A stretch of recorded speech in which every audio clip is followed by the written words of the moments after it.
Some of the things you see here might surprise you in regards to a garden at quote-unquote non-toxic home. Well, first of all, I want to show you my wonderful orange daylilies, my wild orange daylilies all the way across there. Aren't they just wonderful? I can't wait until they are growing again. In my last video, this is my bucket of my homemade fertilizer. Typically I wouldn't have it in the sun. I screwed up and put it in the sun. Whoops. So if you make homemade liquid fertilizer, don't leave it in the sun. You want to put it in the shade. It's heavy and my arms hurt, so I haven't moved it yet. Now, as you can see, I have plastic down. Oh no, this is greenhouse plastic. This is a high quality greenhouse plastic. I don't pretend that my gardening style is perfect. However, I want to grow food. I need to grow food. This is a hill. It's kind of hard to see, but this is a hill and it was covered in weeds last year. And let me show you, we live in a woods. This property was a woods. Where we are standing right now was a woods in 2016. Now it is not a woods. Now we have gardens, we have a house, we have a driveway, all these sorts of things. And that required disturbing the land, and the woods wants things back. The woods wants land back. Nature is always going to fight to get the land back. As you can see outside of here, and in here as well, nature is growing. You can't really see it as well because all of these weeds, I didn't really keep up on the trim mowing around here, and it's impossible to really because there'd be so much of it. The nature wants my gardens back, and so I have to keep the soil covered. In order to turn this hill of weeds into a garden, I had to do something about it. And so last spring I did. I will link to this specific landscape fabric that we do use. Again, this is not ideal. I don't pretend that it's perfect. I don't pretend that anything is perfect. I'm not going for perfection. I'm going for food. I'm going for healthier and better and safer than anything I can get from any farmer. And this is healthier and safer for me than I can get from any farmer. For you, landscape fabric might be something that you want to avoid. For me, I try to avoid cardboard because it contains natural rubber latex. There should not be a word natural in front of rubber latex because there's very little natural about it. I will link to my video demonstrating via authoritative citations, a multitude of them, that natural rubber is in fact not natural, and it is toxic, and there is no argument about it. It is absolutely toxic. It is absolutely greenwashed propaganda. I also have an extensive article with, again, authoritative citations on that. In my particular situation, this is right for me. This could be wrong for you. If you get on YouTube or anywhere else online, everyone will tell you that whatever type of gardening you do is wrong. And they're probably going to do it from their high-rise studio apartment in New York City where they can't even keep a houseplant alive. That's online. If you are in person, typically gardeners, people who are actually homesteading, actually growing things, people who actually have gardened in multiple areas, people who are really doing it, and people who are growing food with immense medical obstacles such as myself, they will tell you there is no right or wrong way to garden except avoid chemicals as much as possible. Now, when it comes to applying synthetic fertilizers, synthetic pesticides, or synthetic herbicides, I am personally of the opinion that everyone should avoid all three of those, because there really is no excuse for using those three synthetic items. But when it comes to this, this is what's right for me personally, and this is what's been working for me personally. Again, this was covered with weeds, and last year it gave me lots and lots of food.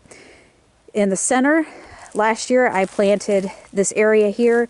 I primarily planted butternut squash and my Long Island cheese pumpkin, and both of those will be planted here within the next week. I'm actually planning on planting some today. You can see the vines here. I've been working on cleaning it up. I've cleaned some up. As you can see, I do have, we had a bunch of these plastic fence posts, so I'm using these. We have tons of deer pressure here. And this plastic here, what we had for our chickens, and so we don't have chickens anymore. And so I've taken, there's still some back here. You can see where we had the chicken yard back here. There's a chicken coop right there. But I've taken some down. If I have it, I'm using it. So I have it, so I'm using it. The problem is that we have so much deer pressure here that it can really, you know, I mean, I don't even want to talk about it. But what I found last year here in this garden here, and one of the reasons why I did not trim mow here, where you can see all of the weeds that have fallen down, is that when these weeds were up, the deer stayed out of the garden for the most part. They did come up here, because right here, along here, you can still see I haven't done much with them yet. I had beans growing here. I had pole beans growing along here, and they did come up and munch on the pole beans a little bit. They also munched on, I think, one daylily. They don't like the daylilies here, as far as thus far anyways. And then I also had, there's one left here. I pulled the rest of them. Also, okay, well, that just pulled off. But I also had, oh, oregano? No, basil. I had basil growing there, and I had some basil growing here. Here's a basil here. Yeah. So I've been working on cleaning it up, cleaning this area up so that it's a blank canvas just about for me to plant.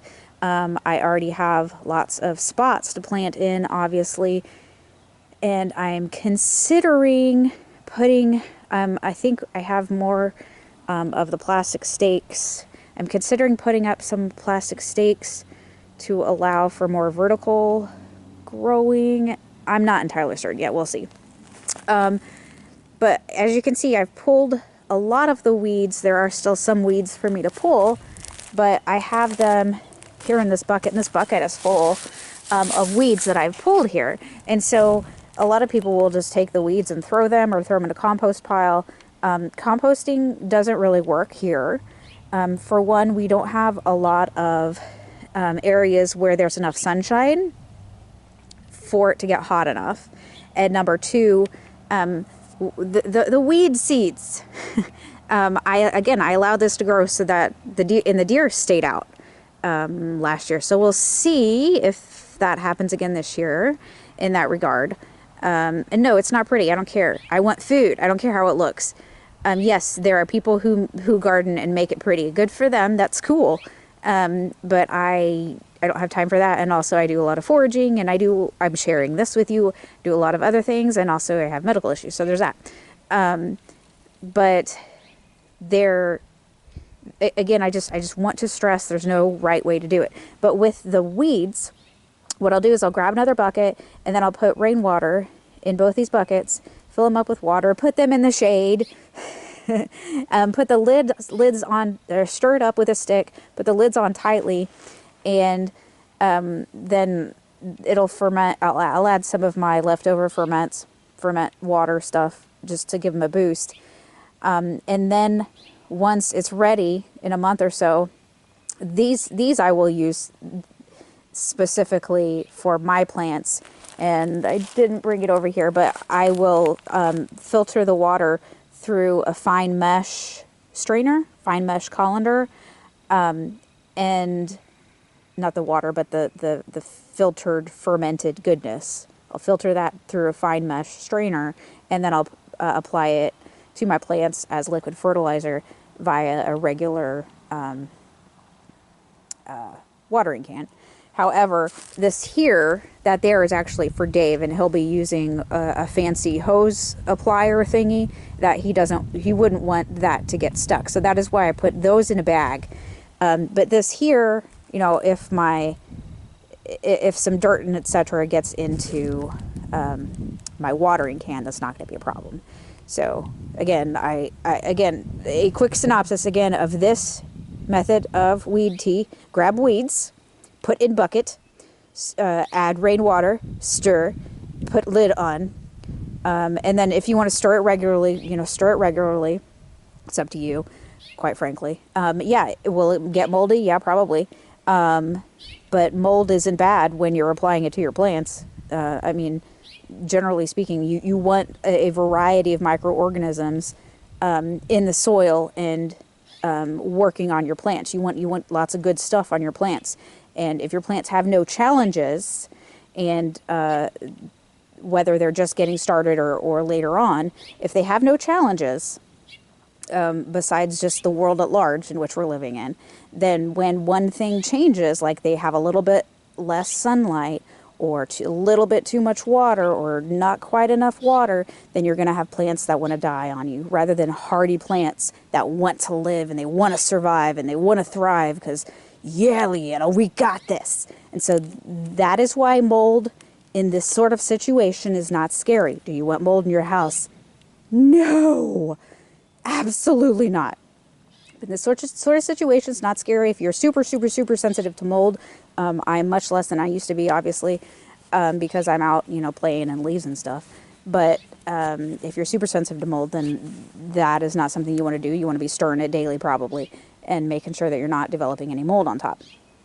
So everyone is different. Every situation is different. I'm not afraid of bacteria. I'm not afraid of invisible things. I've never been isolated empirically. I am not afraid of germs.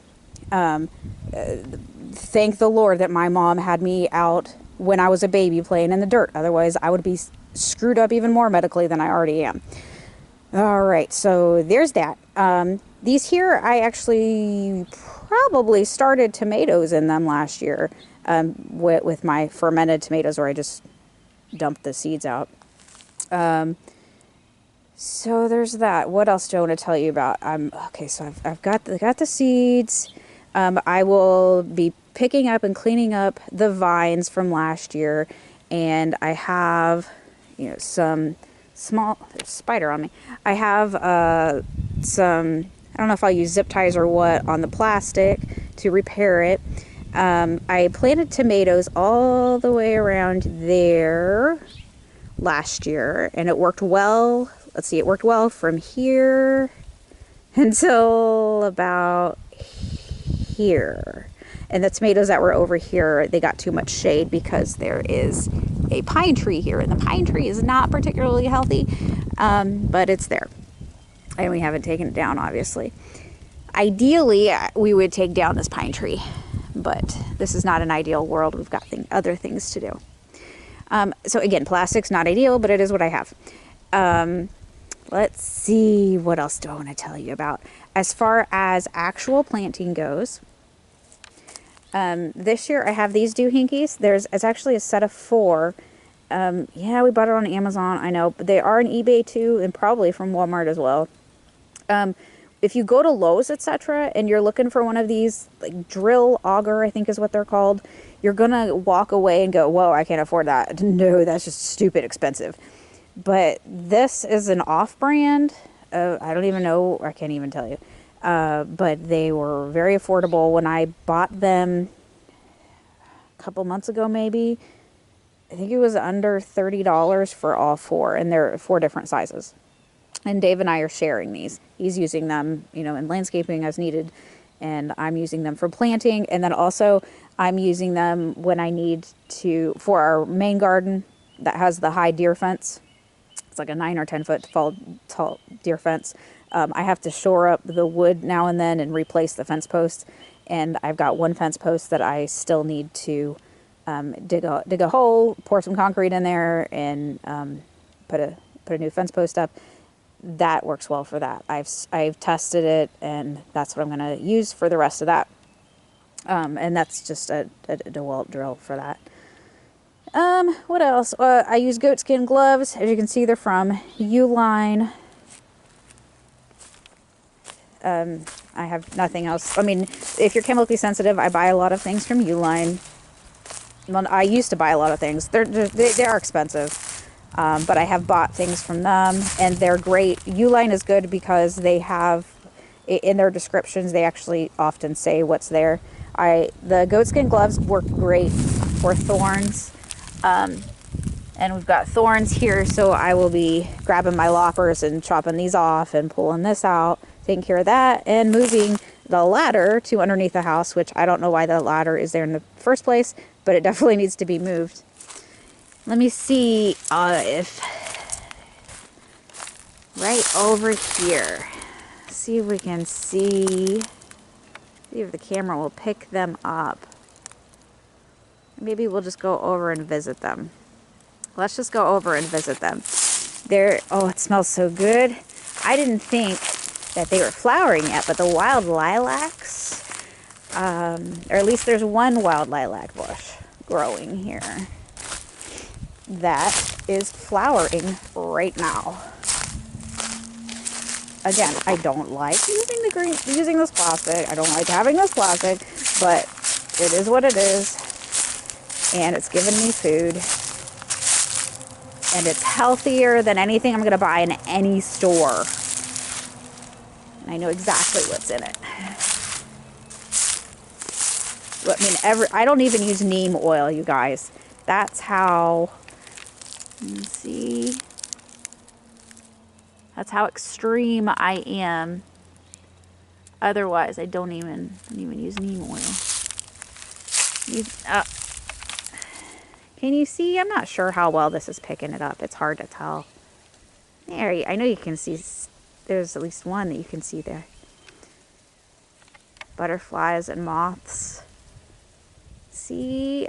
Oh, that was so... Oh, look. Those are moths, actually. Looks like. Oh, there's one butterfly. Yeah, that's a butterfly there. Not a moth. It smells so good. This wild lilac. This wild white lilac. When we were working on the property in 2016, early 2017, it would have been spring of 2017. It was expensive, you guys. The property itself was expensive. The earth moving, like we had to, we didn't do like a lot of earth moving, but we had to basically shore up an area and do some work for a driveway, and then we had to clear space for the house and driveway area and everything. And it was expensive. It was so expensive. And by the way, spiritual discussion alert, if that's a problem for you. But I pulled up to the property, and I had prayed the whole way over here, and I had prayed that I would be given a sign that this was the right property for us. And I pulled in and I parked, and I looked up, and right in the front of our property, there was a line that I didn't even know was there of wild white lilac. That might not mean anything to you. It meant something to me.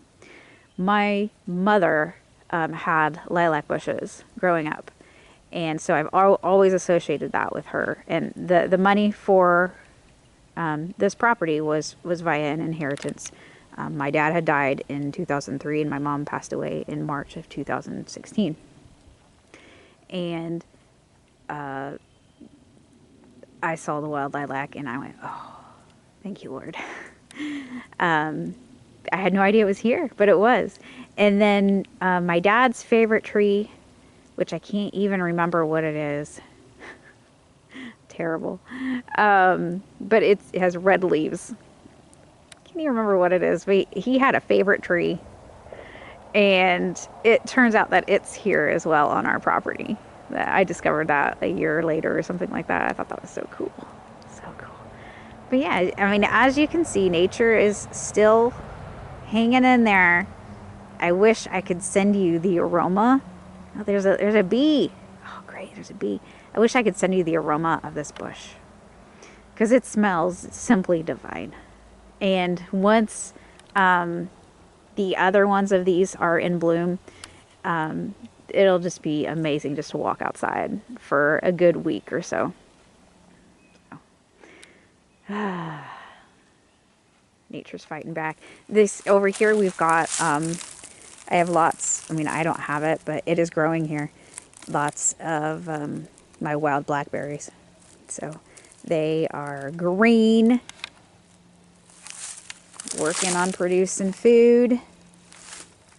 That'll be ready in starting in mid-June. I will be harvesting the berries, and I'll be harvesting them for about 2 months because they grow in various areas, and it ripens at different rates, and I get so much food from them. It's amazing. So, I do have at least one video, maybe two, on wild blackberry harvesting, because you don't want to just walk out in your shorts and a t-shirt. You're gonna get all ripped to shreds. Anyways, that's my story, and I'm sticking to it. Grow what you can, where you're at. Don't let others judge you. They don't know everything. They don't know the whole picture. Yes, I could put a bunch of mulch on the south side. Do you realize how much work that would be for me? Are you going to pay for someone else to do it? Because I can't have anybody on this property, number one. Are you going to pay for me to do it? Are you going to pay for the mulch? Yes, there are leaves out here. I could go get the leaves. Yes, I do. I put them in the garden. Have you seen my garlic pictures? My primary mulch in the garden is leaves, but that's work too. Are you going to pay me to do that? Are you going to give me the energy to do that? When am I going to have that energy? So, do what you can where you're at. Just do your best and let God cover the rest. Till next time, take a minute wherever you're at. Look around, see if there are any flowers. Go smell them. Unless, of course, they'll make you react, in which case don't. Not toxic out.